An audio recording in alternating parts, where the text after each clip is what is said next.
This conference will now be recorded.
Excited to announce we have a new audio system, but we are making sure we've got it all working here, audio and visual.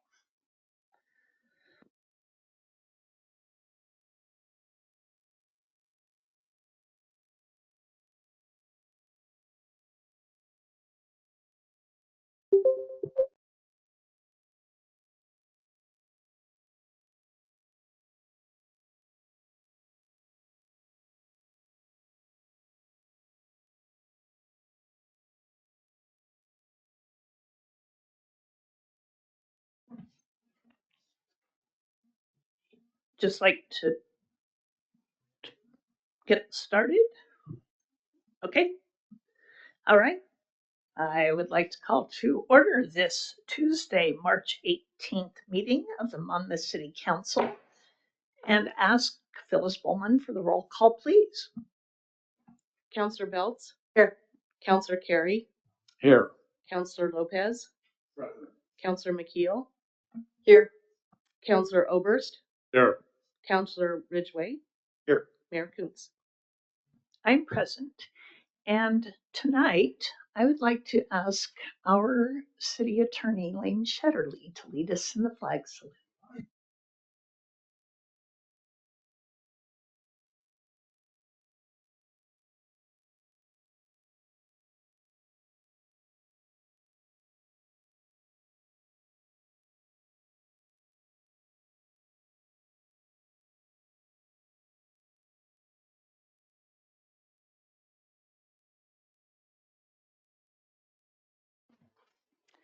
Tonight, our consent calendar consists of the minutes of our last meeting, which was March 4th.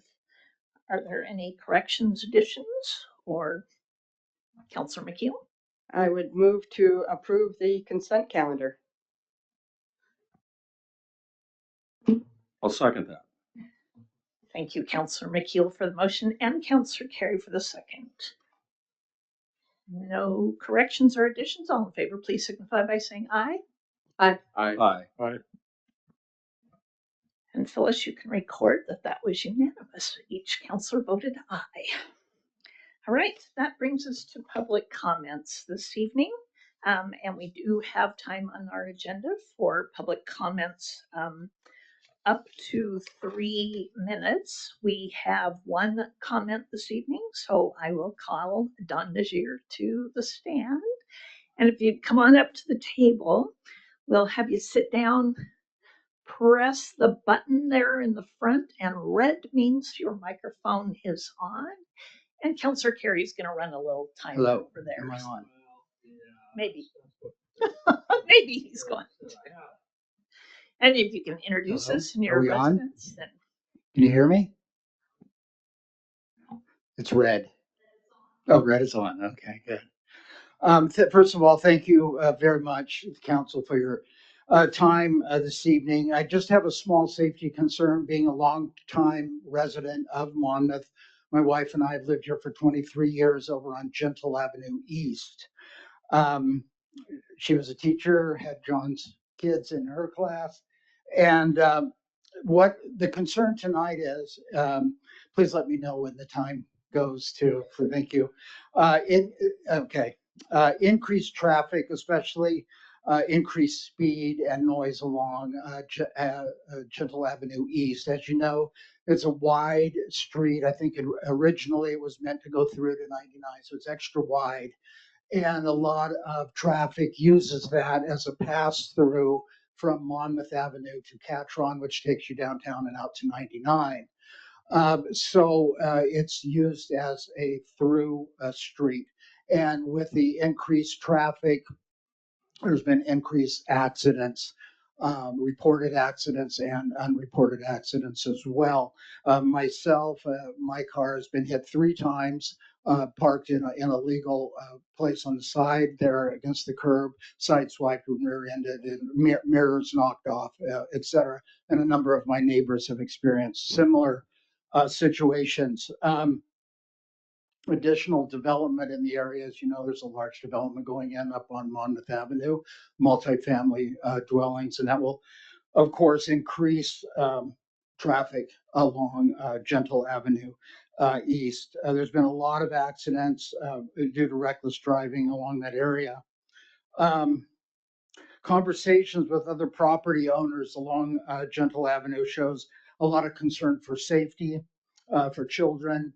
There's a small 2-3 bedroom, 1 bath neighborhood conducive to small young families coming to our area, and they are concerned, very concerned about letting the kids even use the sidewalks.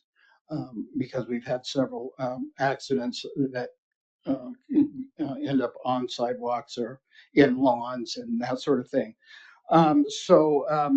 I am asking the city council to consider a solution to this problem as it has increased over the years.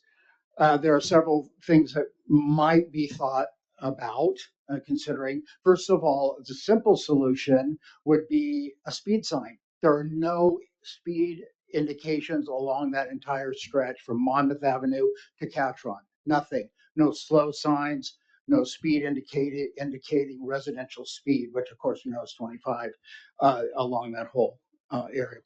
Sorry. Thank you. That would be the simple and probably most financially available help, just to remind people that this is a residential area and you need to slow down. I think a better solution would be speed bumps. Of course, I've talked to many residents along there that would agree with that. Low profile speed bumps similar to the university would be really appropriate for that straight stretch along Gentle Avenue East. I appreciate your time. Thank you very much. thank you, Don. And we do have a board and commission to refer that to. And I see here we've got your contact information. So we'll likely have someone from our police department reach out to you about that. So thanks. And Phyllis, did we have any additional public comments? We did not. Thank you. At this time, then, we do have a special presentation this evening, so I will call up our guest, President Jessica Howard of Chemeketa Community College, and some of her team are here tonight, and I'll let her introduce them.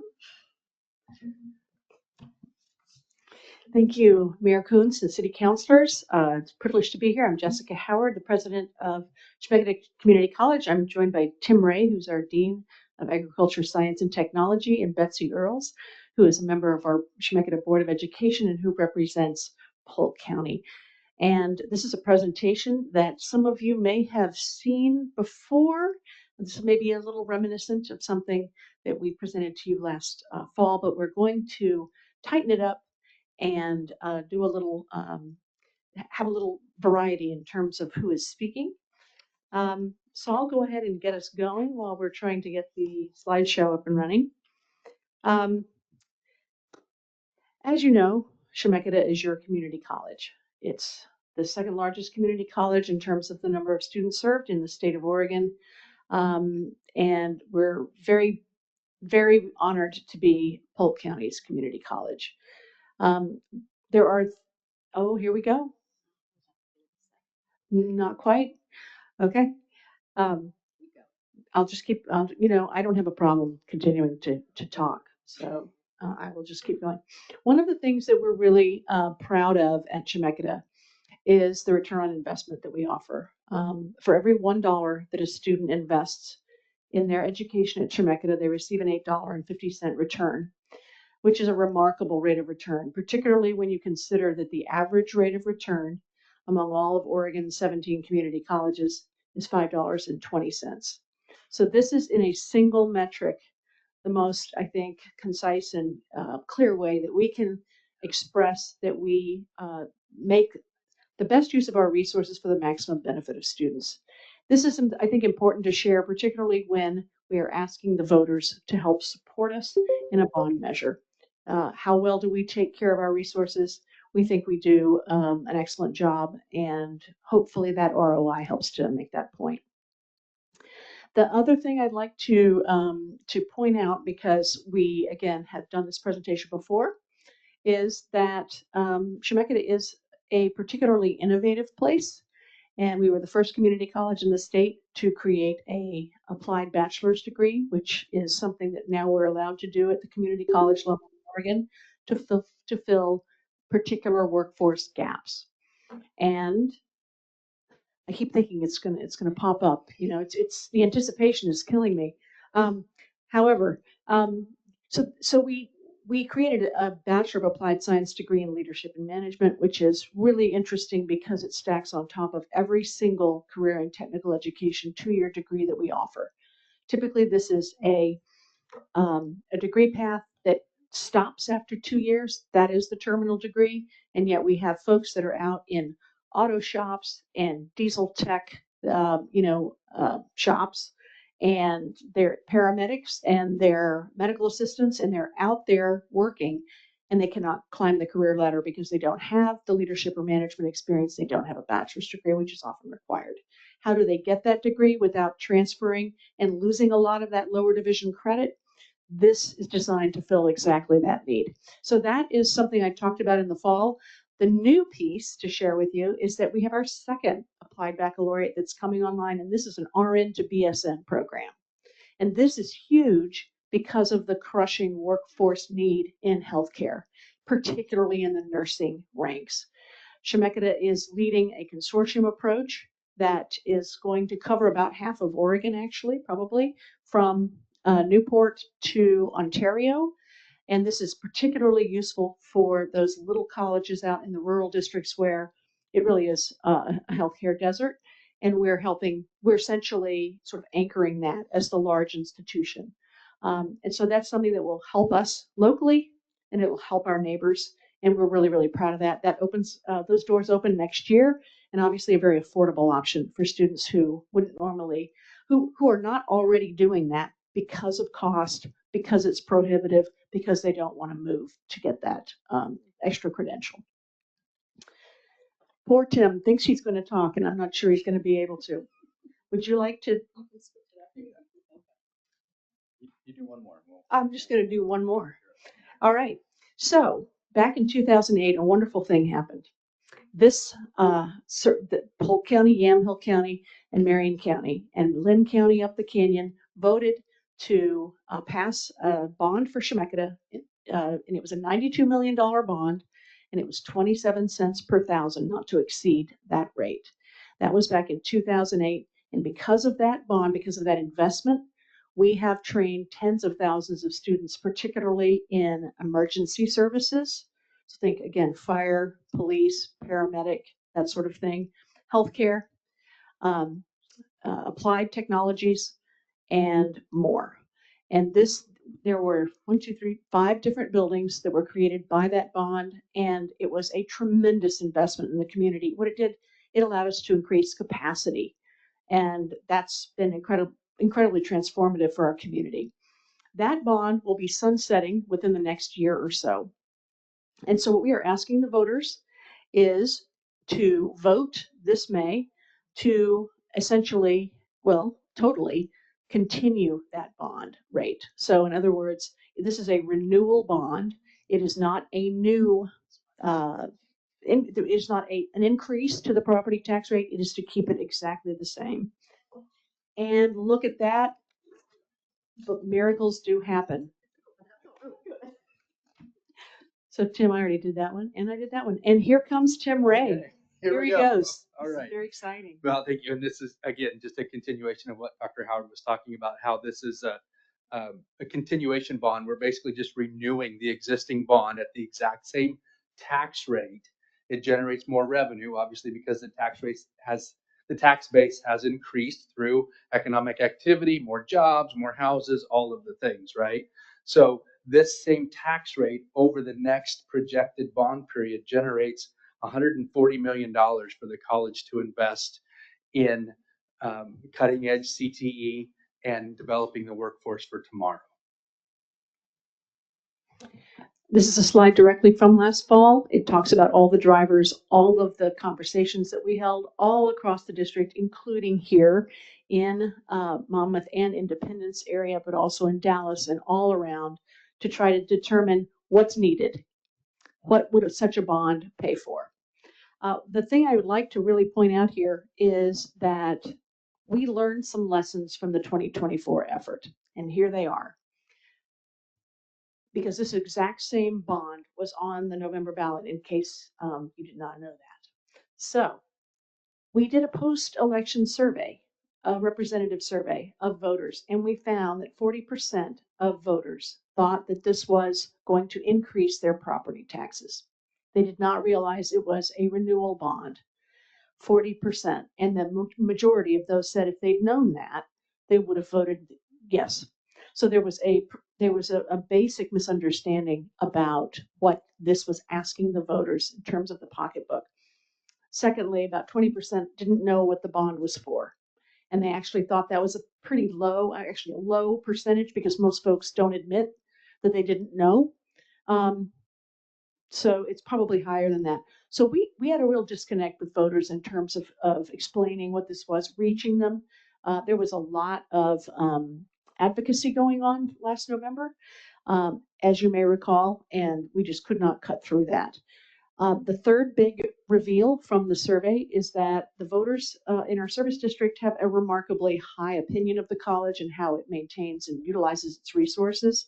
Ironically, it's higher even than it was before the November election, which was one of the reasons why we went forward, because it was so high. So the takeaway for us is people love and value the college. They just didn't want their tax rate to go up.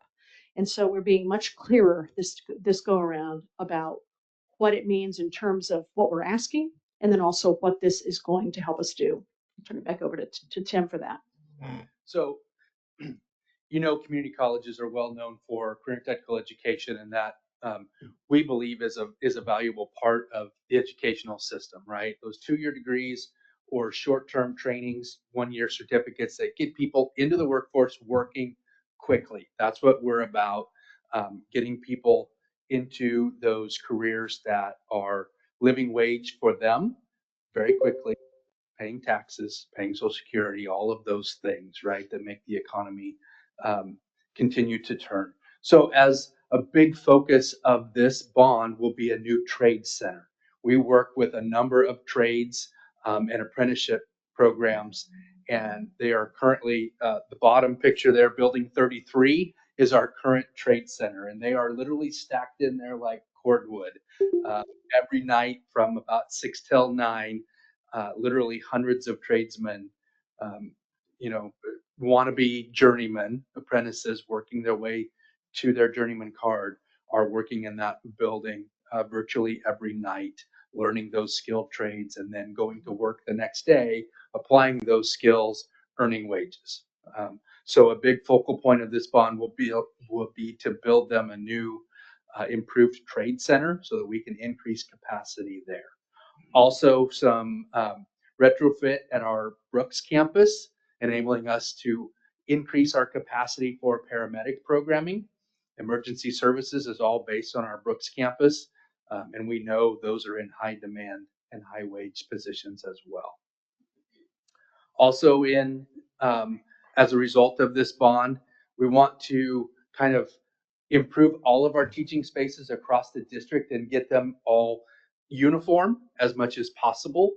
It is noticeable, right? I have the privilege of working in the newest ship in the fleet, right? The new Ag Hub, it is beautiful. We have new everything.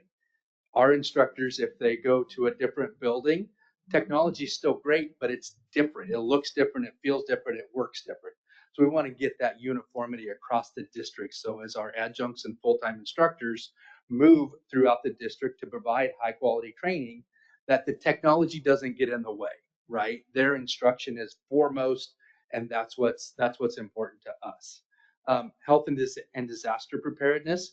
Our building 7 is a disaster relief center, and it has some earthquake issues that we need to get upgraded and taken care of seismically, right? So that it is a true recovery center and emergency center.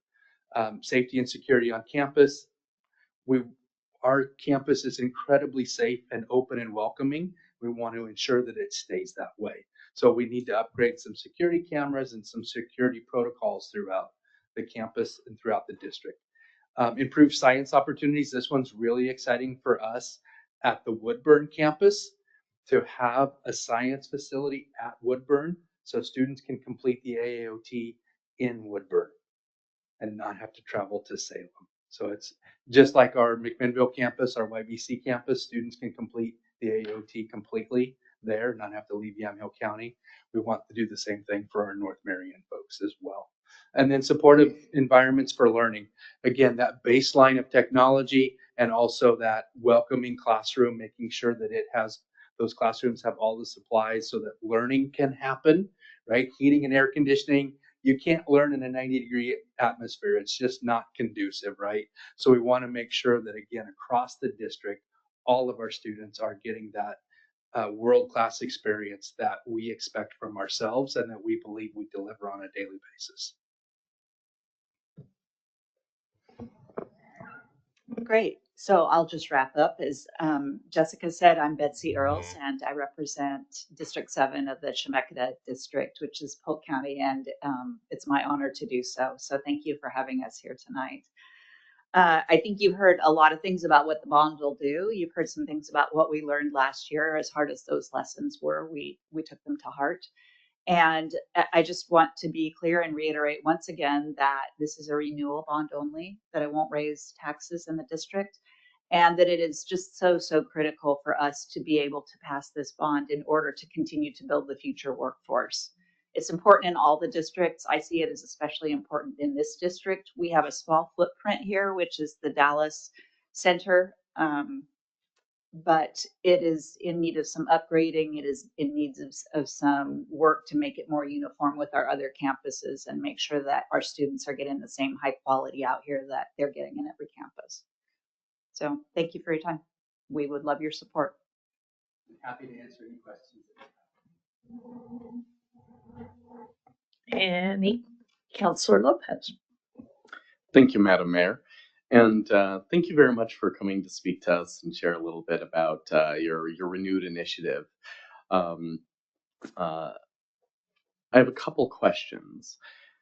How much federal funding does the federal education's instability in the federal education system impact Chemeketa currently or potentially in the future? Yes, my first question. That's quite a question. I would say, like every other post-secondary institution, I think the capacity to process Pell is our biggest concern because that's run through the Department of Education. We also have some particular programs that come through the federal government, but we have not heard that that funding is threatened. And so, really, we're sitting tight and hoping that the things that require processing will continue to. We hope that those wheels will continue to turn. It will have a disastrous effect on any student who's relying upon Pell at any institution, post-secondary institution in the nation. That's probably our biggest concern, but we have heard nothing, so we're sitting tight. We Thank also you. do have federal grants as well Mhm. that help with our programming and staffing. Any grants that have already been awarded, so far the funding has continued, but future grants are kind of on hold. Mhm. We're personally in my department working on 2 grants with Oregon State, and those RFPs have been pushed out. The due dates have been pushed out. And so, and it's critical work. It's work that we're really excited to do, one around semiconductors and one around innovation and automation in greenhouses and agriculture. Both really, really vital and both very important here in the Willamette Valley, obviously. And so pushing that work out is detrimental to our training programs that will be established with those grants. Okay, thank you. And I don't want to go too deep into the federal space here, but as we're talking about money and funding for institutions, having an understanding of the level of risk, I believe, is important, right? So it sounds like there's a moderate level of risk there institutionally. And moving a little bit more locally here, how much work do you do in collaboration with WU here in Monmouth? Can I tackle that one real quick? So I have to not really brag, but when we developed our first Bachelor of Applied Science, right, our 4-year degree in leadership and management, WU actually came beside us and supported us in that work. One of their adjunct professors actually became an external reviewer for us for our curriculum and our program of study, wrote glowing letters, and actually we meet with the WU faculty in leadership in their organizational leadership master's program. My faculty and I meet with them twice a month. We've actually started a collaboration outside trying to spread the leadership word. But also in that process of developing our bachelor's of applied science and leadership and management, they helped us create an on-ramp into their organizational leadership master's degree. So students at Chemeketa in their senior year now at Chemeketa, it sounds weird to say that, but we have a group, we have 26 individuals who are going to be the first recipient of a bachelor's degree from a community college this June in Oregon, right? They have the opportunity to take 15 credits at WU in the master's program at undergraduate credit, transfer them back to graduate from Chemeketa, and reserve them for their master's program at WU. So I don't know of a closer relationship between a community college and a 4-year anywhere in the state for a new program that really is growing leaps and bounds, mainly because of that relationship with WU. We value that relationship with WU so incredible. Like I said, we literally meet with David and Paul twice a month. Just because we want to be lockstep in this and create those opportunities. Think about how mind-blowing that is for someone who got an AAS, basically a terminal 2-year degree 15 years ago, and has been out in the industry working, doing amazing things, and has that little bug in their brain that says, you could be a manager. But their organization says, sorry, you can't because you don't have a bachelor's degree. We've now brought them in, shown them a pathway to not only a bachelor's degree, but a master's degree in organizational leadership for folks who that was never a possibility 3 years ago. And it couldn't happen without WU. So we value our partnership with WU. That's one of many examples, but for me, it's personal and it's real because we've lived it. Again, they came along beside us through the HEC meetings, through the approval process, all of that. And we're just so proud and happy to be there with us. and we can't thank them enough for that. Thank you very much. What an incredible achievement, and I'm incredibly excited to hear about all this wonderful work that goes on in our community that we'd never know about. Thank you, Madam Mayor. That concludes my comment. Counselor McKeel? I am just so excited. So there was a little tickle in my brain when you talk about the applied bachelor's, and I thought it won't lead to a master's.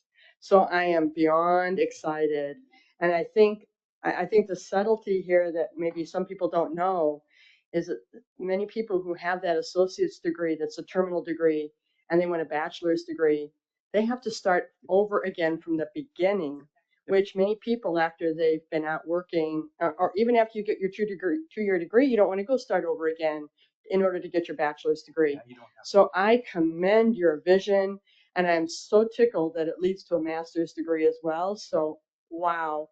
And the same thing with the nursing degree, taking it to a bachelor's of nursing is amazing. So let me know. I will go out and work for you to pass the on. This is amazing work that you're doing. Thank you so much for this. Thank you.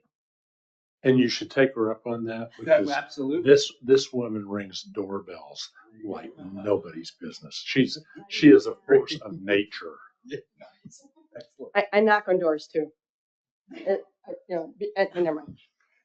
Any other questions? Counselor Carey? Thank you for being here and congratulations, and thank you for all the work that you do in the community. We heard your presentation, in the fall, and we're disappointed that it went down. I think those that are sort of in the business, I've got a very crystal clear view of value of community college education and how fortunate we are to have you all in us to be in your service district. And you've done some post-election work that seems to have revealed some things. I would, first of all, comment and then a question. The comment is, Dr. Howard, you indicated that there's a $8.50 return for every dollar that's spent. I don't know how that's calculated. I mean, that, and I have been in the business, so I could come closer than most. So how do you compute that at a level that is really impactful, like the number indicates? So this was an MZ study that we did as a state. So this is a company that does these economic impact studies, and they calculate the spending impact of our students, of our alumni, and of the college and its operation. And they put all that together. And then they compare, again, lifetime earnings post Chemeketa versus not. And that's where they get this number from. We did it as a state, all 17 of us, because, consortium pricing, et cetera. So we did that. We do it about every 3 or 4 years because we want to be able to know and talk to our constituents, because sometimes it's very hard to quantify, and we do so many different things, and we're in the prisons, we're in the high schools, we're this, we're that, and how do you do that? And this study is very helpful in that. What really surprised us was how different our number was than the average, and obviously we're included in the average, so we're pulling up that average. But I think that 1 to 520 is also excellent. So. But there's something we're doing, and I think part of it is we're a reflection of the community we serve.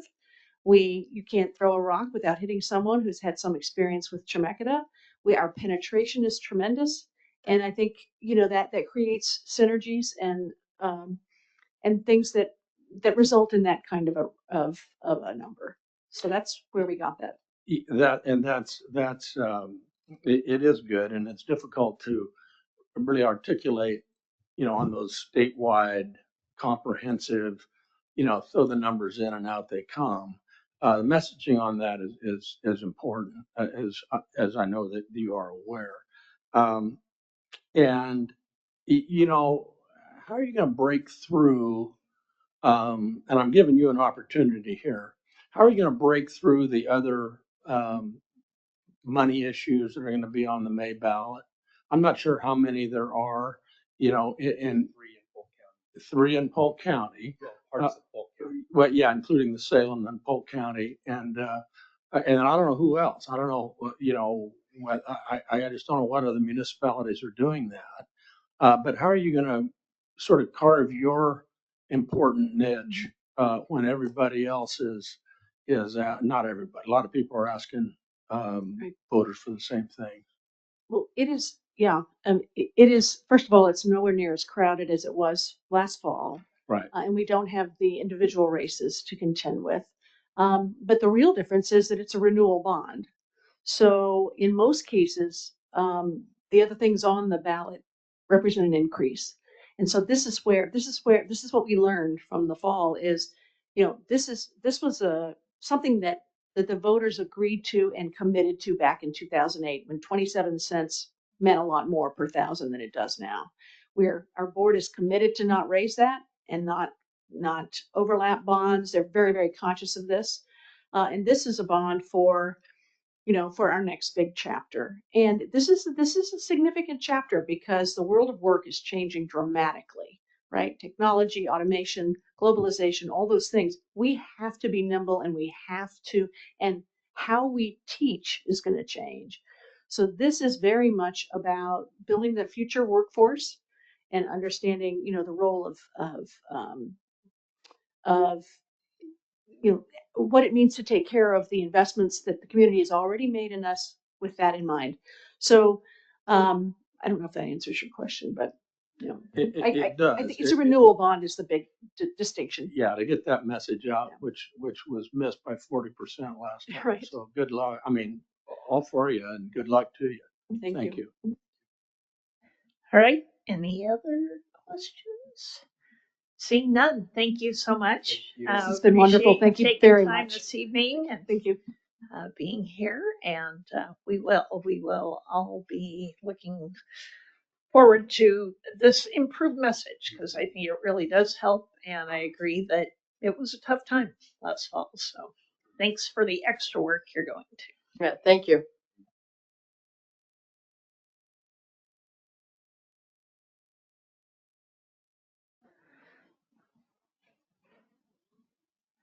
All right.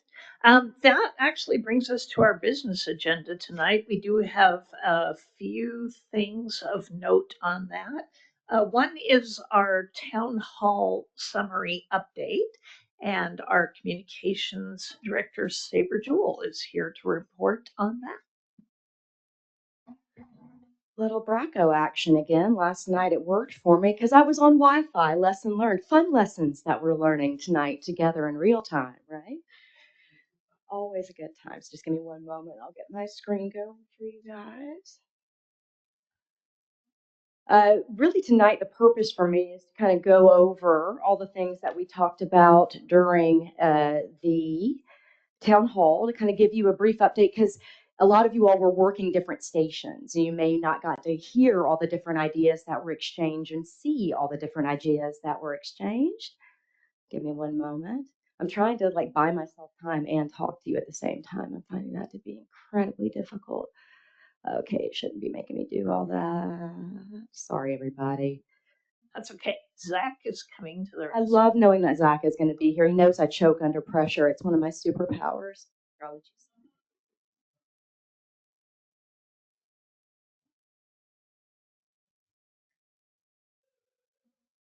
I even had my husband call in and do a fake Zoom. It was a really beautiful, yeah, it was good. See, we do these things, and then in this moment, well, life happens like that. And if Zach is lucky, I'll do a rendition of Did You Ever Know That You're My Hero, which we're hoping he gets that set up before I break into song. While he's doing that, I'll buy some time now. The idea is we have these town halls occasionally, right? We have them quarterly is the idea. And we love to have different topics that we go through, different situations, whatever's on the minds of the community, whatever we think might be on the minds of the community. Those are the things that we want to talk about. And we were pretty pumped to see that over 30 people showed up to this town hall. Not always a sexy topic, council goals, right? But we did have folks who were really engaged. It was a great demographic of ages. Our ages ranged from, I believe, 24 months as our youngest attendee. 18 months was our youngest attendee, and I wouldn't dare try to guess the age of our oldest attendee, but I bet the difference was probably about an 80-year, a decade span. Um, we got to see all sorts of folks, boards and commission members, community members at large. A lot of the council showed up. We were lucky to have city staff join us as well. We saw some folks that we tend to see at all of our events, and then we saw some new faces pop in, which is something that I think is pretty exciting. I'd love to be able to talk to you about kind of the different breakdowns that we saw of the different slides. And when I can pull up that, and I do have it on a flash drive. If we find this is too cumbersome, I'll grab this over and give it to Phyllis. But you'll see some common themes. There were some overlap, even though these topics are different. We did see some things that crossed over from realm to realm. I swear it wasn't this difficult last night. Just plugged right in. I know, blow on it like it's an old Nintendo machine. Yeah, I don't know. Yeah, these archaic references, and who is it that says Nintendo is now archaic? But I think I can kind of go through a little bit of it. I don't want to though, because I don't want to miss anything. Where are you at? Oh, thank you. Okay, so he's telling me to continue, and I'm running out of good topics. Like, I'm sorry, and I don't have any good jokes either. What I will say, what I can say towards the end is what I would say what we're going to do next. Before I can tell you what we did. Oh my. Hold the phones, everybody. Hold the phones. Hey, Zach, the Wunderkind, everyone. Yes. And thank you to Apple and the fine people there. Okay, so here's our little crowd shot here. Financial stability. That was one of our stations there. Now you can see we kind of broke it up into some buckets. And while I haven't included everything that's on the slides, there were some things that didn't have a lot of context. So maybe if they were at your table and you have more information to share, we can share that as well. But these were the kind of the 4 buckets we saw in financial stability. Is people found obviously some ways that we can engage and collaborate. Now keep in mind when you read these, you may see something on the screen and go, we can't do that. Well, ask yourself why. Ask yourself when's the last time we tried. And if the answer is still no, then we have some work communicating with the community on why that is. So don't just look at that and go, well, we tried that. Let's think about the ways that we can redo things if maybe these things are still coming up as an idea. But the hotel obviously always pops up as a suggestion, not only our own hotel, but maybe seeing if we could get some tax dollars from the Independence Hotel. We saw the need for collaboration. Friends of the Trolley, you'll see that a couple of times. The Friends of the Trolley concept came up twice, and I think that excited a lot of us just getting to think about that. Working with our local community foundation. Income streams. If you'll notice, the couple of things that really stood out to me was speed enforcement and code enforcement fines. So those were the ways that the community was saying, hey, this might be a big way that we can bring in income with our new code officer and with a camera on 99. Grants. People mentioned the Monmouth Historic District as having an opportunity to get grants as part of having that distinction. And that's something certainly we could talk to Suzanne about more. A lot to say about community engagement. I'm not just saying there's a lot, there really was a lot. And it was cool because it's things that I think that we can implement really right now, right? I know I can do a better job of using that MyNet board. That is something that I know that I could be using more often to advertise things. We can easily put an A-frame in that plaza to advertise. That is an easy, no cost, low cost thing. Because remember, that's what we asked the community. Low cost, no cost ideas. And that was one of them that really popped up that I was like, we can do that right now. How much more cross communication can we do with the schools to engage them? Hey, counselors, they want to see you guys back at events. So if anybody wants to table this summer at Monmouth Music in the Park, that's the best way to organically connect. I know before I started working for the city, y'all were doing that. And man, just what a great opportunity. I know that's one of my favorite events just for that very reason, just to kind of see folks and get to know them on a level. When we have hard discussions, now we know each other. Now we have some commonality. And I think that makes a big difference in our relationship. With the folks that make this city great. Bringing leaders together from cross demographics. And that was interesting because we always talk about the need for the diversity. Well, that's an organic way to get it done. There's already leaders in all these communities. Just because they're not leading our meetings doesn't mean they're not leading things in their own vocations and in their own communities. So let's get them together and work together on that. So those were some things that I thought, and somebody said, oh, a little Monmouth mixer, new and longtime residents getting together. I thought that was pretty neat. And y'all know I love throwing a party. So housing. There were a few different buckets there. One of the community watch ideas was how can the community assist in a meaningful way with PD in doing neighborhood watches, right? So there was a lot of conversations about neighborhood watches there. And then for first-time home buyers, like what is the city's role in educating people? And if we are missing an opportunity to educate people on how they can be first-time home buyers with the ways that there are to do that at this time, I'd like to learn all those things too.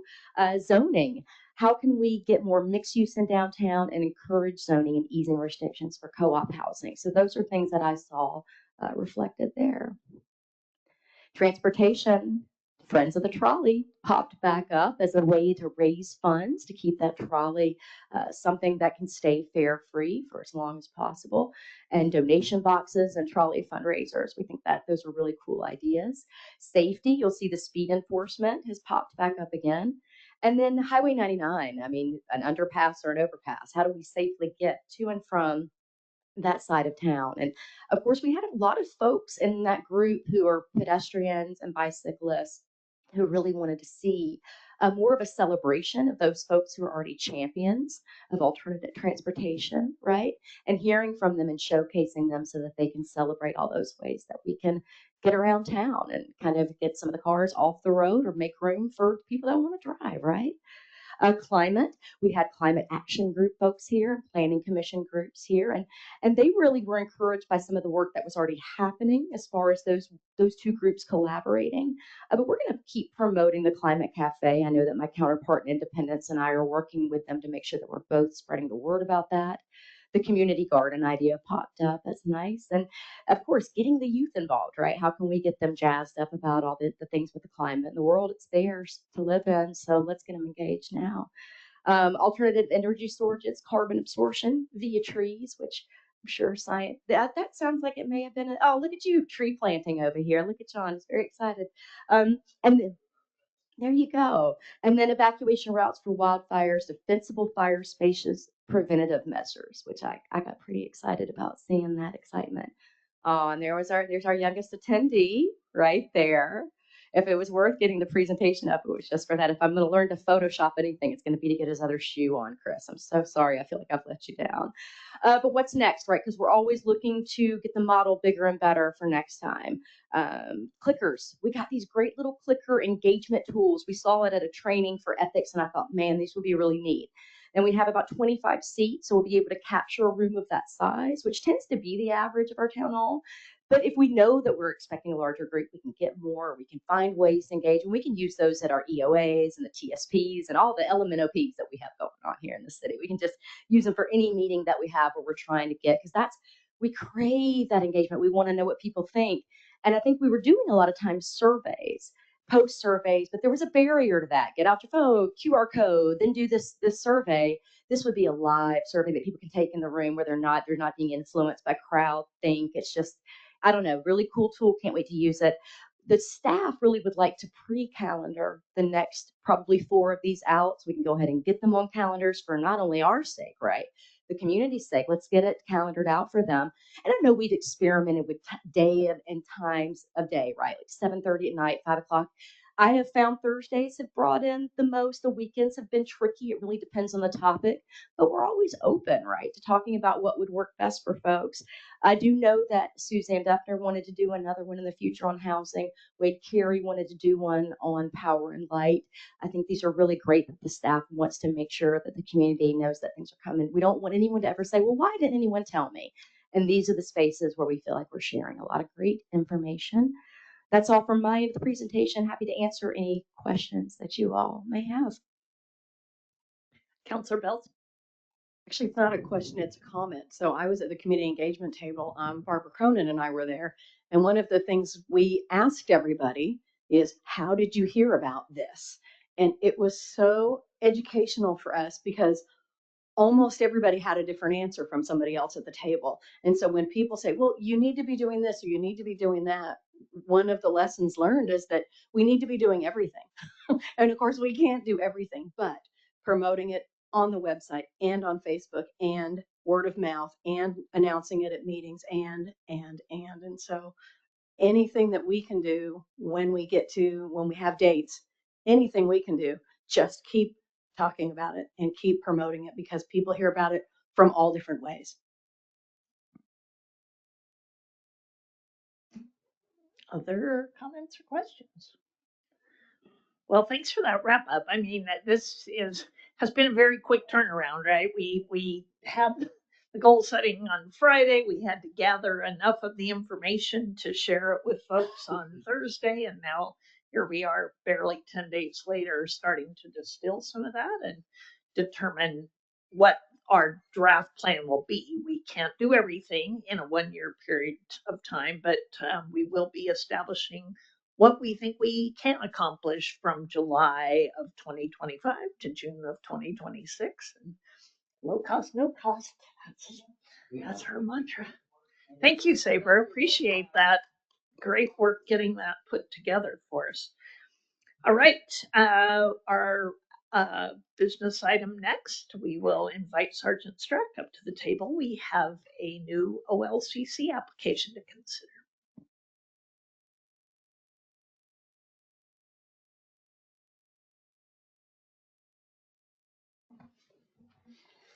All right, Madam Mayor, members of the City Council, I'm Sergeant Mike Strack, a sergeant for your police department. And what I have for you is a new liquor license for a business here in our great city. Cafe Ayula will be a new establishment going in at 157 Main Street West. The owners, Nicholas and Caitlin Ayula, are new to the area and are opening up a cafe to citizens to enjoy the taste of France. It's a French-style bistro that will be serving comfort food and offering delicious wine pairings.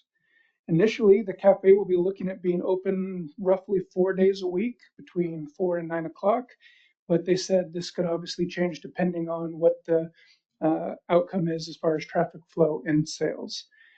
In the process of completing a background check on the business and the owners, there's no identified areas of concern, and it looks like they're really excited to be a part of the community. If you have any questions, I'll attempt to answer them to the best I can. Councilor McKeel. I would just like to move to send OLCC a recommendation in favor of approving a liquor license for Cafe Lula. Second. Thanks, Councilor McKeel, and thank you for the second, Councilor Belton. It is Ayula, not Lula. Should I do that again? I'm so sorry. It's okay. I think we're fine. I'm just clarifying that that's a capital I. So Yep, capital I. Cafe Ayula. It got me too. All right. Any other questions, comments? I should have listened more carefully to your presentation. All right. In order to record the vote of each counselor, I'll have Phyllis do the roll call, please.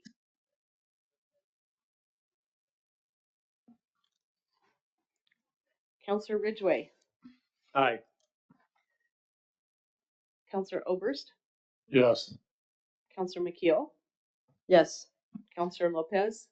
Aye. Councilor Carey. Aye. Councilor Belts. Yes. Motion passes 6-0. Okay, great. Thanks so much. And Thank you, guys. forward that on to OLCC for us. Let's get them in here, get them going. We have never had an application quite as mouthwatering as that one. Yes, we Well read. Well read. do appreciate the little promo there too. That was awesome. He clearly enjoyed interviewing them for this application. All right, and also mouthwatering. We will now have Wade Carey, our director of our Mom and Parent Light, to come up and talk about administrative rules and regulations update.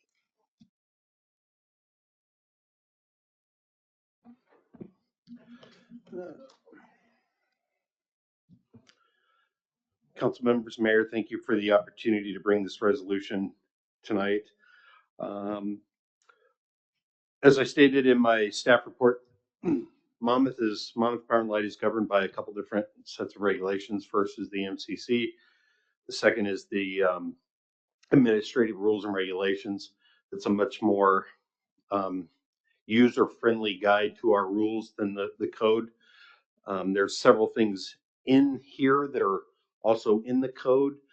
This first attempt at updating this since I've been here was to try to start that process of getting things that are in one location out of another, so that we don't always have two things to approve whenever there are changes made. A lot of the changes in here were just procedural. Times have changed. We don't do things anymore that we used to. We don't gather information that we used to.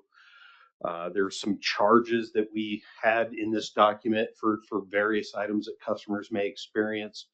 We now have the master fee schedule, and so that's a better place for those to reside than in this document. So, as I stated in the staff report, the big ones in here really are related to that, the ordinance we passed last year regarding the sale of electricity that we supply. We've are codifying the act of requiring a meter base that has a external disconnect. That's a safety feature, and so actually getting it in this document and approving it will allow us to continue with that practice. Some of the other changes here. We've kind of, there was a section here about meter testing. If a customer deems that their meter or suspects it's not accurate, and some of the stuff that was in there wasn't necessarily we were able to do, so we've changed that up a little bit and things of that nature. So really nothing monumental or earth-shattering in here. It's mostly just procedural and administrative. So I'm happy to answer any questions about any of the changes that are highlighted in the document that you may have. Councillor McKeel and Councillor Carey. Thank you, Madam Mayor. Thank you, Mr. Carey. This is actually really great to have this all tightened up. I have a couple of questions in, however, Section 9. Why did we and why did you decide to remove the $50 or $75 minimum? That's a good question.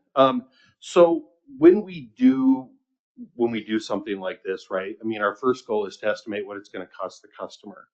Very rare is those minimums ever in play. But again, this is one of those cost things that I'd rather not live in here and rather be in the fee schedule, so that when we bring the fee schedule in every year, we can update it at that time. Oh. And if those numbers live in here, then we also then have to come back and change it in here. So you're going to move the minimum to the fee schedule? Yes. Oh, perfect. Okay. I thought you were like removing the minimum. No. Okay, great. So in Section 14, I'm wondering if it looks like there was a redundancy. And I was actually just going to talk about this with you personally, but I thought, well, maybe this is something I should bring up in the meeting. So the redundant statement is item D, with the second paragraph just above that, the second paragraph in the section, the third sentence. It looks like you have a repeat of that. So I'm quickly moving to that section. So item D says meter testing costs will be waived if the meter test registers more than 2% error under normal condition. But if you look at the paragraph just above that, it looks like that same sentence is in there, because the third sentence of the paragraph just above meter testing, above item A, is the third sentence is, if the meter is found upon test to over-register more than 2% under normal conditions of the customer's electric load, the customer's billing will be adjusted for a maximum of 6 months, and no charge will be made to the customer for this meter test. So I'm wondering if you just need, which one you might need to take out, or maybe I'm missing the point of having it in there. No, that was an oversight on my part. Oh, okay. So I can easily just remove Section D. Okay. If that solves that problem. Yep, that was it. Okay. And then in Section 19, there's the section about costs. And I really like your foresight of taking all of the money out of here and putting it in the fee schedule. But what you took out was, and I'm trying to find it here, it's it's the section where you're talking about the cost of materials and the labor. It just says you could be charged for the cost of materials and labor. I wonder if that also should be a note about having that cost in the fee schedule. Or, I mean, materials are very volatile, I know, but labor is pretty static, so. I understand the point, but we estimate those costs, and the labor and material will never be the same. Oh, so it won't work in a fee schedule. Right. So Okay. if somebody's having us put a remote light in a faraway place, it's certainly going to cost more for that installation versus something else. And then labor would be not a factor. Yeah, however Okay. long it takes. So, correct. And then section 20, almost done here. It is terms of the contract. And it says it's the second sentence. The terms of the contract are set forth in section 11. Mhm. And I went back to look at section 11, but that has to do with the relocation of electric facilities. And so I'm wondering if it's a different document that section 11 is, or I'm missing it completely.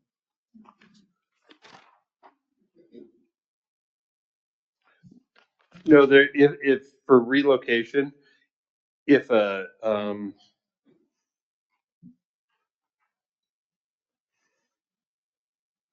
in the second sentence in section 11, if relocation is done at the customer's option, then the customer must pay for their labor and equipment costs.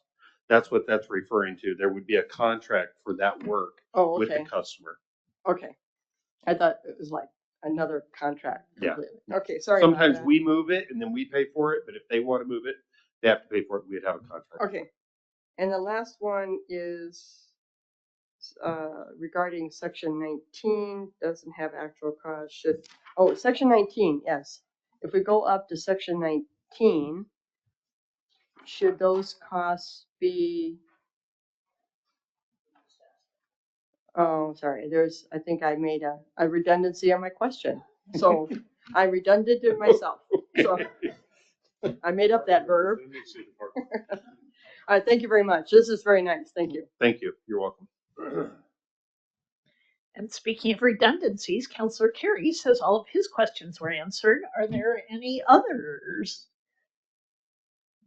Councillor McKeel, if you want to turn your mic off. And Councillor Oberst. I would want to make a motion if I can find the darn thing again. Madam can't Mayor, while find the he's darn looking, I think thing. the motion should include as conceptually amended by the striking of There it is. section B. I got it. I move to approve resolution 2007, a resolution amending the Monmouth Power and Light Administrative Rules and Regulations and repealing resolution 1836. And that would be as conceptually amended by striking section 14D. Second. Did you get that, Phyllis? All right, thank you. Any questions or comments?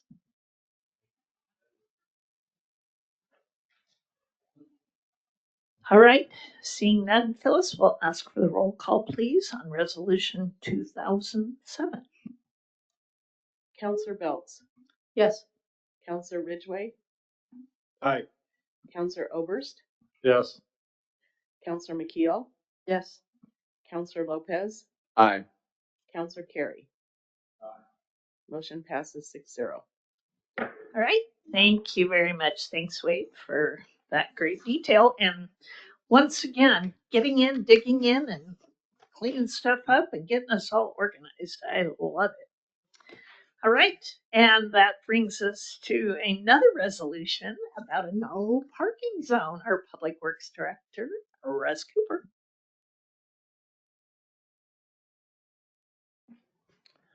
Thank you, Mayor Kuntz and members of council. Tonight I am bringing a resolution 208, a resolution to establish a no parking zone. At the Transportation Commission's March 3rd meeting, we had a citizen come and identify a safety concern that they had. They provided some potential solutions for the commission to consider. There was good discussion during that meeting, and the Transportation commission ultimately recommended that staff bring forth a resolution to expand no parking on a particular stretch of Gwynn Street. I apologize. The image that's in your staff report when oriented right north is to the top of the page. So as I kind of describe that location, it'll be a little more clear. In general, what happens at that intersection is the stretch of Gwynn Street is primarily duplex rentals, and so there's a lot of on-street parking, especially in the evening when everybody's home. And so for vehicles that are pulling up to the stop sign on South Broad Street, heading south and preparing to pull into or onto Gwynn Street, when you look to the west or to the right, the cars are just stacked in there, and it's difficult for vehicle, the driver to see that direction, and so they have to, it's either they commit themselves and they go and discover that maybe it wasn't a great idea, or they're pretty much in the intersection before they can really see what's happening to the west. So Transportation Commission's recommendation was to expand that no parking zone additional 20 feet, which results in a 40-foot no parking zone. In the image, you see a vehicle that's parked in that area. That one will go away, and this will provide the driver an opportunity to at least pull forward a bit further and identify if it's safe to proceed. There were some other potential solutions or issues that were identified. The Transportation Commission decision was kind of take this and as a step-by-step process and see if one step addresses the situation, and if not, at their next meeting, they're going to review some additional traffic data and have more discussion on the topic to see if there's a need for additional. But at this time, their recommendation was just to establish additional no parking, which is represented in Resolution 208. And happy to answer any questions, and I do have a motion in the staff report for you.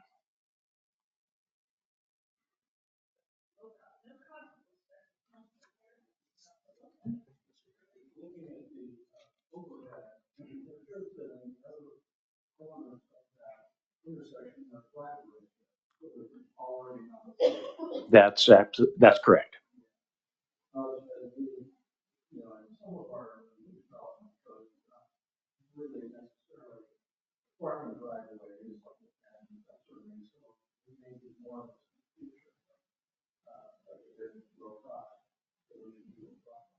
Thank you. Thank you, Madam Mayor. Thank you very much, Russ.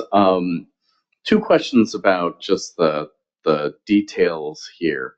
First question, it looks like there are some, some plants, some foliage that is relatively young that's been planted in that yard there that you can see on the corner adjacent to the proposed no parking zone. Will that make that no parking zone or that no parking stretch a moot point once that fills in a little bit? I mean, are we just buying ourselves some time with that foliage? Are you asking, will the foliage become a view obstruction itself? Much better words than I used. Yes.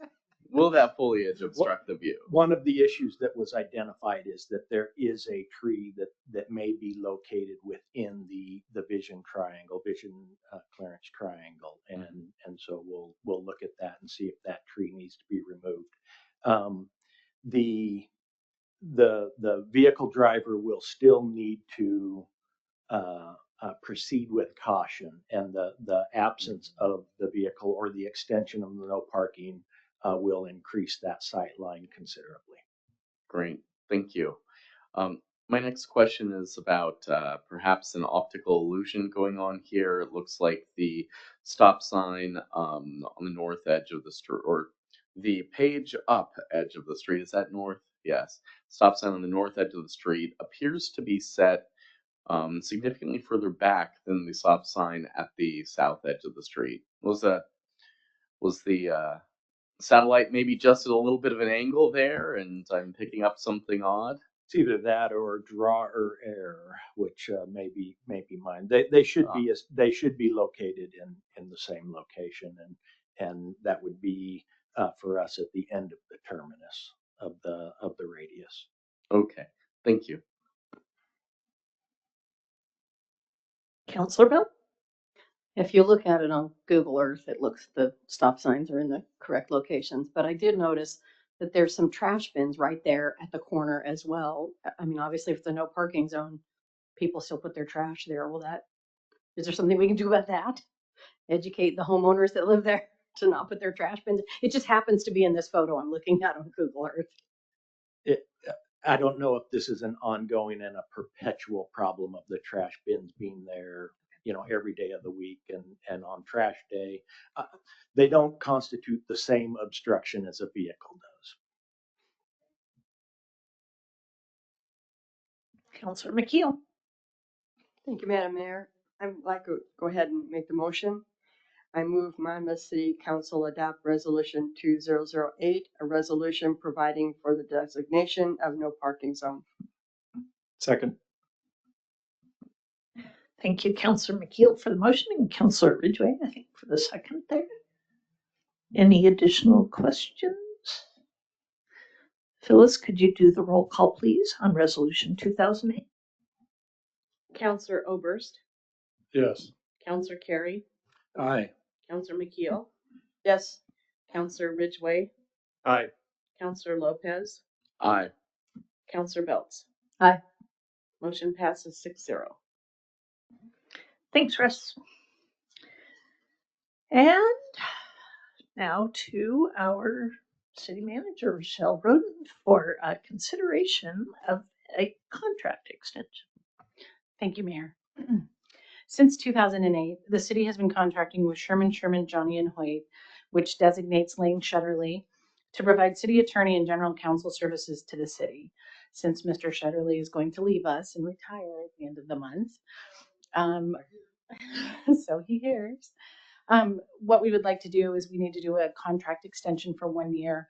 I'd like to do an RFP for legal services in the next 3 to 4 months, and then make a decision at that point with the council.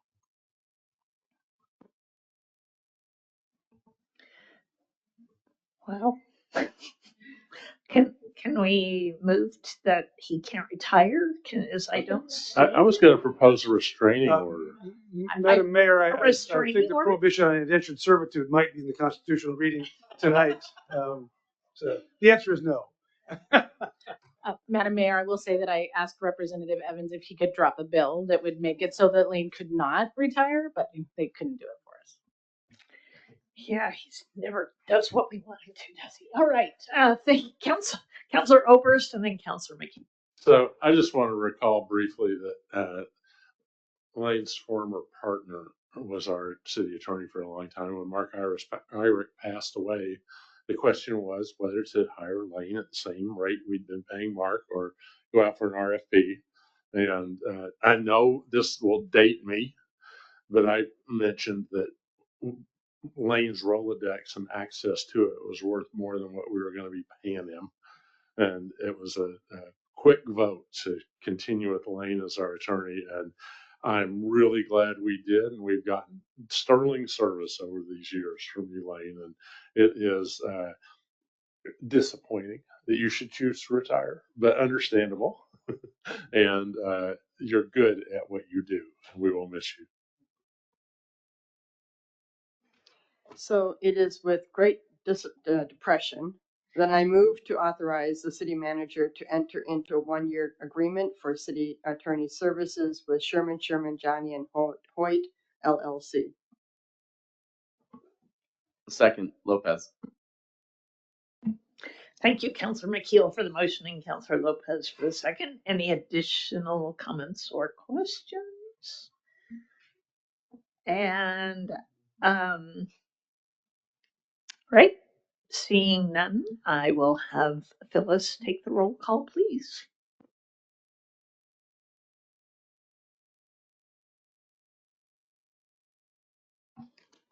Counselor Belts, If we have to, yes. Counselor Gary, Aye. Counselor Lopez, Aye.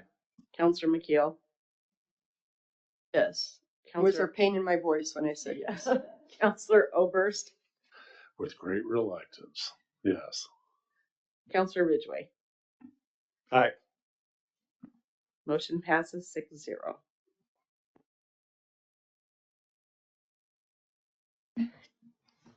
Damn it, just didn't think this would happen on my watch. Okay, thank you. And so that will authorize Rochelle to go out and get a RFP going for this service. So for my mayor's report, I am going to mention that mostly I have been working to prepare a little speech for Thursday morning. We do have the State of the City's address that will be held this year at the Independence Civic Center, and Mayor Kate Schwarzler and I, and also an opportunity for folks to submit questions, and we will hopefully be able to try to answer those as we go through that. And just kind of another update. Again, Lane's been working with us. We do have a bill, and Rochelle probably will report on this regarding our urban growth boundary. That bill was had a work session at the House Committee on Agriculture and Land Use Planning. That is moving to the Housing Committee. Headed by Representative Pam Marsh of Ashland, and so we've gotten an updated version of that, and you'll be getting more information about that when it is up for the public hearing, so that we can get word in as to wanting to do that. Also, legislatively, just for legislature nerds, this Friday, if a bill is not assigned to a committee, it goes away. So there are a few other things we are following, and the League of Oregon Cities, our lobbyists, are following, and hopefully we'll know a little bit more about which of those we can focus on in the coming months. So that is my report at the moment. And any boards and commission meetings we need to hear about? Councillor Lopez. Thank you, Madam Mayor. I have two very brief reports tonight. The first is on the Monmouth Public Library Library Board meeting. Unfortunately, I was at the airport during this meeting and only captured a very short sliver of the meeting. However, they did meet and discussed a lot of the details of library products coming available and being retired. I will come back with a full report from that on my for my next council meeting. As a reminder, the library board meets the second Wednesday of odd months. So the next library board meeting will be the second Wednesday of May. Also, I have a very brief report on the Mid-Willamette Valley Homeless Alliance Board of Directors. This meeting was largely centered around the upcoming budget process for this entity, being a ORS 190 that spans so an intergovernmental entity that spans multiple counties and municipalities. The budget process is quite robust, and so they really spent this meeting strictly laying out the plan and agenda, electing the budget committee, and it's largely a mirror of the number of meetings that we have had devoted to the preparation work for our budget process. So we will have more information from that body as the budget moves on, and I'll be interested to see what they put together for this year. That concludes my reports. Thank you. Thank you. Harry. The Planning Commission meets tomorrow in this room, 7 p.m. And the primary agenda item will be a review of the housing production strategy. We've been away from that for a while, and there's been some updates done to that. And that will ultimately be coming to us in terms of, a resolution for to begin the implementation of that.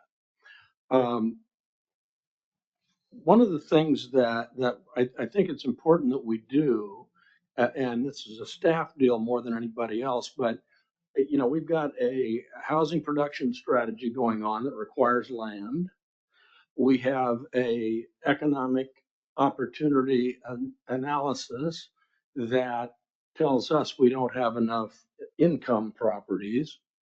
And we're working towards resolution of all of these at the same time that we're working on the updating of a transportation plan. And the transportation plan is essential to both. And now when we juxtapose that need against a possible urban renewal land swap, where are we going to swap? And so we're going to really need to be on it regarding, how we can anticipate, because I think the transportation thing with budget and everything else that's coming up is going to be a little bit delayed. We might be able to ascertain, where we're going to get roads at what point and where we want them. But it's just cautionary. The sky's not falling on this. We're doing great work. We're getting things done that we need to get done. But I think it's going to be pretty essential that we loop all of those together, tie them up in a bundle that's in part transportation. So that's tomorrow night. That'll be on the docket. A portion of that'll be on the docket tomorrow night. Yeah, good point. Because when we update these every 20 years in many cases, more often in others, right? And then you change one thing, it does have that effect. So. Councilor Overs? So I don't really have a board and commission report, but I will note, Mayor Kuntz, after your speech on Thursday, you should go to the senior center to recharge yourself with soup and pie from 11:30 to 1. And when you are done with that, put on your cardigan and your tie and your sneakers and dress like Fred on the trolley. All those events in Monmouth on Thursday. So it's a big day. It is a big day. That's all I got. So just don't put us to sleep early, see? I know. I know. And, Independence is doing the refreshment, so we'll make sure they've got the coffee there. So, any other boards and commissions? Then we'll hear from City Manager Rochelle Roden, and who's still, probably getting over the jet lag from a trip to Washington, D.C. Thank you, Mayor. So yes, last week I was in Washington, D.C. as part of the LOC, and actually 60 LOC members from the state of Oregon attended from 22 cities. And there were more than 50 youth delegates that also represented 8 cities in Washington. I was part of Team Salinas, and so there were about 12 of us that went up on the Hill and met with U.S. Representative Andrea Salinas, and talked about, my portion was to talk about the FEMA biological opinion and how that impacts Monmouth. And so we talked about infrastructure. There were a few other topics that were LOC priorities that we discussed with her in her office. And so that was a really great meeting. Then the next day, we went up to the Hill, and all of the Oregon, so Merkley, Wyden, and several others came up. And so I was able to direct questions to Senator Wyden regarding, first of all, keeping municipal bonds tax-free, and also increasing the SALT, which is the state and local tax deduction that we receive on our federal taxes. Currently it's at $10,000. And so we're trying to get that raised to help Oregon residents with tax relief. So that was the NLC conference also was there, went to those sessions, and Vice President JD Vance spoke and gave a speech at that time, and so was able to be there for that as well. So it was a great conference. I'd also like to update you on a few things. The mayor did talk about the bill that we have. Just to give you the number, it is HB 2647-1. And if you're interested, -3 now. Oh, it's -3 now. Excuse me. So it's HB 2647-3. And you can go on OLIS and you can ask to be updated as that progresses. The mayor did say that by Friday it needs to be in committee and it needs to have a public hearing or it does die. So we're waiting to see when the public hearing will be occurring. So the governor's office is supporting it, which we're excited about, and hopefully we'll make it through the next step. I also wanted to update you that the SEI filing period is open. You all should have received emails from the Oregon Government Ethics Commission. If you have any questions or you need your password reset, please work directly with them. Staff no longer has the ability to help with that, and it'll close April 15th. Last week, I met with KB, the new VP of Administration and Finance for Western Oregon University, and we will be meeting with KB, and the president of WU, as well as Suzanne Duffner, will join me, and we will have quarterly meetings to talk about projects so that we can work together. We talked about working on grants together and some other things, so really looking forward to working with him and the team at WU. On the Safe Routes to School project, so the electrical should be wrapped up on Church hopefully today, and I'm being told that the project should be completed within 2 weeks. Everything should be fully complete. The French Bistro, Ayula, that we talked about, so they have all of their permits and they're hoping and looking to open the beginning of April if they can get all of that done. So that's very exciting. Also, something that's in the works is just the one lot past Monmouth Commons. There's plans for a new building to go in there that will be mixed use. It'll be commercial on the bottom and apartments on the top, and they're looking at 3 to 4 floors. And we're hoping that we're going to start doing that in the next 2 months. So that's exciting. Let's see. I will be out the next 2 days in Vancouver, Washington for the Regional City Managers Conference. So I'll be up there and accessible. Thanks to Councillor Oberst, he did all of the dates that I wanted to update you on in regards to the Dress Like Fred Day and the Soup and Pie Day. March 27th will be the Volunteer Recognition Dessert. So invitations were sent out, so please RSVP to Phyllis by the 20th. And then April 23rd will be the Student Success Center grant, the building opening at WU. And so you'll probably hear more information about that. And that's all I have. Thank you. And that does bring us to council comments. I will reserve the last comment for myself, but others go ahead. Councillor Bell. 2 of you have stolen my thunder. However, I wore my cardigan. I have my Fred mask. I will be on the trolleys. Please, please join us anytime between 11 and 5 on Thursday for Dress Like Fred Day, the 2nd annual honoring Fred Rogers. And, he would have loved it. So please join us, take pictures. We've got hashtags. We'll be out there. There'll be volunteers all day long. Stop and get your soup and pie, wearing your suit and tie for Soup and Pie Day after you've already gone to the State of the Cities in the morning. Thank you.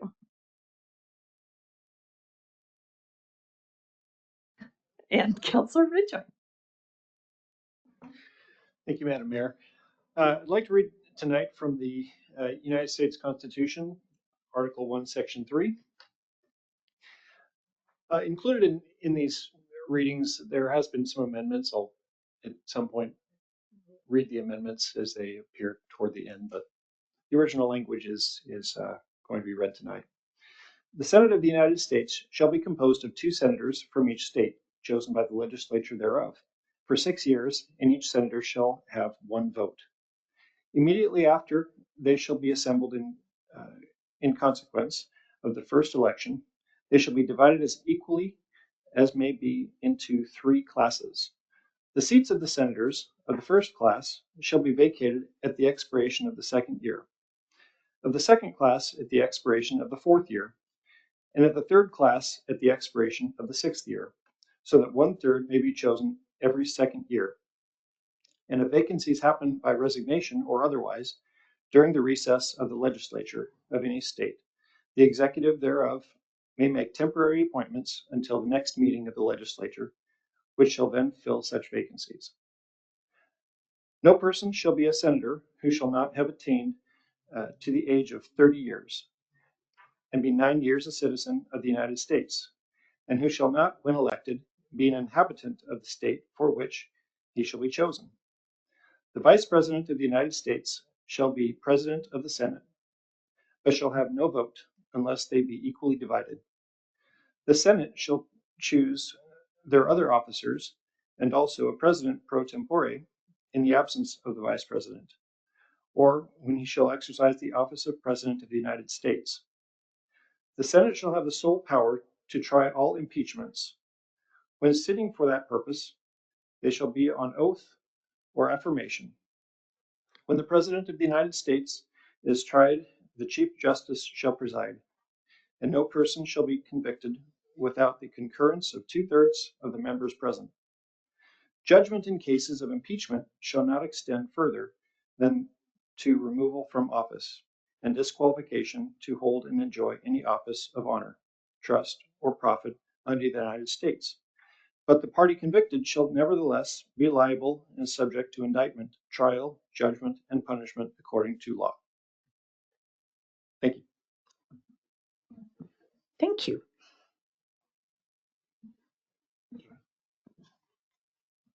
Councillor McHugh. Thank you. I would like to read the land acknowledgement. We would like to acknowledge that indigenous tribes and bands have been on the lands here and throughout Oregon since time immemorial. It is not lost on us that the Willamette Treaty forcibly removed these peoples from their homelands in 1855 to 1856, the year that the city of Monmouth was founded. We recognize the pre-existing and continued sovereignty of the federally recognized tribes that are a vibrant part of this region today, the Confederated Tribes of Grand Ronde Community and the Confederated Tribes of Siletz Indians, and thank them for sharing their perspective on how we might care for one another and the land so it can take care of us. We commit to engaging in a respectful and successful partnership as stewards of these lands. Councillor. Very quickly, I've been involved for 15 years on this council. This is my 15th year. I could look back and think I'd probably missed fewer than 5 meetings. I'll be missing the next meeting. Getting my second knee implant. My surgeon said, "You're going to have twins. Not identical, but twins." And that's his way of saying that every surgery is different. So, knock wood, keep my fingers crossed, and I'll be going in next Friday. So, see you all sometime, hopefully, the second meeting in April, when I'm a little bit more ambulatory and I'm not still on pain meds. I concluded it would be a bad idea to come next time. So, thanks. We appreciate your discretion, Councillor Oberst. I would like to take this opportunity to say my thanks to Lane Shetterly. We are so fortunate not only to have someone who is an excellent attorney, who has served with distinction both in the Oregon legislature and, in fact, as the head of a state agency, which had a little bit to do with all of the land use stuff we're always unsure of. But also the chair of the Oregon Community Foundation and Salem Hospital Foundation and a variety of other entities. Lane is one of the most civic-minded, generous with his time, and like an attorney who can really explain stuff to you. So all of those things together, been really fortunate to work with him in this capacity and in our community. And tonight is his last meeting because he is retiring at the end of the month. I hope he can stay around for a few minutes. We do have a cake for him tonight. So if everyone can stay, we'll have a little bit of time to personally and individually thank Lane. Yeah. And wish him well. We know he has a lot of travel to do, symphonies to enjoy, and probably still a lot of that philanthropy stuff and nonprofit stuff. So Madam Mayor, if I may be, if you'd indulge me for a little rebuttal. No, not, no, not rebuttal, just deep thanks. I don't know if you all know, but I regard Monmouth as my second hometown in Oregon because I grew up in Dallas, of course, and have been just thrilled to be a city attorney and practice over there. But Monmouth is where I spent my college years. And I was, when I was first elected to the legislature, the very first bill that I introduced was the bill that renamed Western, Eastern, and Southern Oregon state colleges as universities. And so to have had the chance these years to serve as city attorney for Monmouth has been just like serving my second hometown. So I really appreciate the gift that you've given me, an opportunity to be city attorney for Monmouth. You've got a terrific council. You've got a great city manager and staff. They've been terrific to work with all through the years. And I couldn't have asked for a better experience. So I want to thank you all very much for that.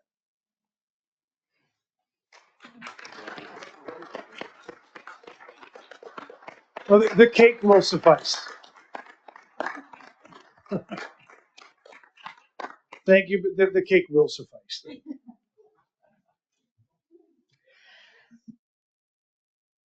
entertain a motion to adjourn to So moved.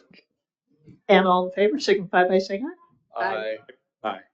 Phyllis, let the record reflect that was unanimous. And